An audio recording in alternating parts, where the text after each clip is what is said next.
Welcome to Ignite Success, where we talk about people, places, and projects that fire us up. I'm your host, Suzie Becker, and I'm here with Lorrie Blitch of Magellan Academy. Hi, Lorrie. Hi, thank you for having me. Thank you for being here. I want to talk a little bit about your background before we even get to the academics. You have a 30-year background in nursing. You are a retired naval Officer. With a passion for animals and the Constitution. That I am. I'm very passionate about the Constitution. That fascinates me, and I want to hear absolutely why this propelled you from personal story to public impact. Well, I went into the Navy and as a nurse corps officer. I was in for 21 years. I did both active and reserves. I kind of had a passion for it because my parents were Marines. Wow. Yes, they were Marines. Thank you for your service. Oh, you're welcome. And your family. Yes.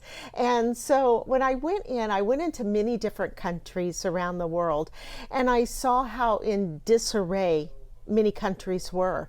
And when I saw this, I thought, my goodness, I am so thankful we have our Constitution so we can have our freedoms in this framework, country. right. Totally. And it has stood the test of time. Our founding fathers dealt with the same nonsense that we're dealing with when our founding fathers came over and they constructed this Constitution.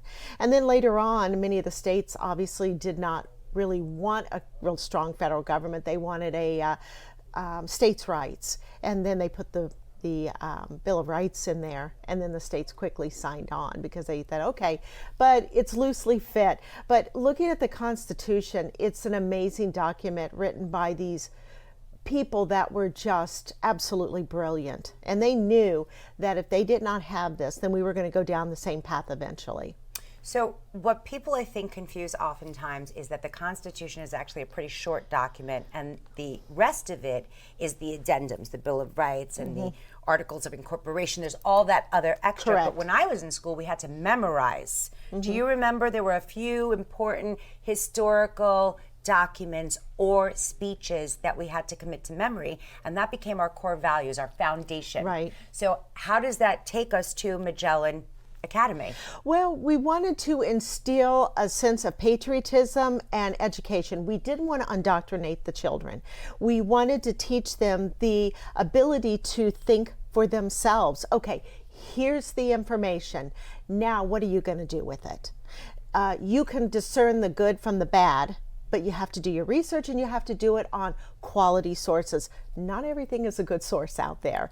And it's politically driven, politically motivated, and it's written by people with an agenda. I'm not saying all of that information is bad, but you have to discern what is good and bad. It's interesting that you say that, because I think one of the foundations that we neglected for the last maybe decade is critical thinking. Yes. Right? Instead of teaching to the kids, we're teaching with our students, right, and we're learning from them as well. It becomes more of a strategic informational environment. Yes, it is.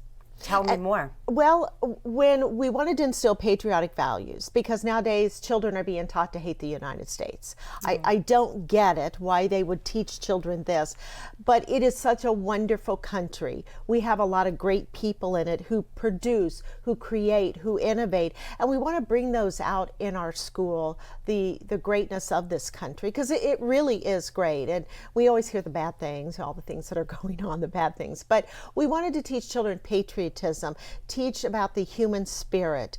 We believe in unleashing the human spirit and letting it create and innovate, to be creative. And a lot of times these kids nowadays, because they're so heavily indoctrinated into the government schools, they leave no room for creativity. And so the children get out and they're completely I call it mind numbing.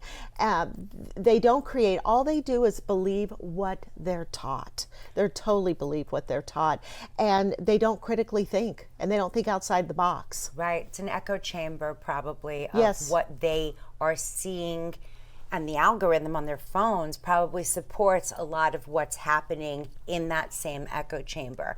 So back to critical thinking. You and your husband founded this school. How long ago? 25 years ago. God bless you for Yeah. sticking with kids and the values that we're looking towards the future for 25 years. And in your spare time, you're an author.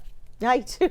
This was a true story about a little cat that was rescued by my janitor in a sealed container about 16 years ago. She was a little teeny tiny kitten, and he rescued her from the dumpster. Somebody had sealed a small tiny little box, and she was rescued. Nobody wanted her because she's blind. Aww. But I've had her for 16 years. She's amazing. And you still have this cat? I still have her. That's I still have her. unbelievable. She can find herself all over that house. She can find anything. And it just, her other senses are so acute. And she's just an adorable cat. And so I decided to write a book about her to teach children about the value of life. Oh, so smart. We're using these stories, and those are part of what you're talking about. We're sharing the stories of our history and where we come from. As someone whose grandparents and parents emigrated to this country, I know how fortunate I was that we were able to take part in what all of these freedoms afford us. So, how would we find Magellan Academy? You can just go on www.magellanacademy.com or just give us a call at 904-646-9596. Thank you so much, Lorrie, for being here. Thank you. To find out more about Lorrie at Magellan Academy, and even about Sapphire, a life that almost was it, you can follow Ignite Success on Daily News Network. I'm your host, Suzie Becker. Thanks for being here.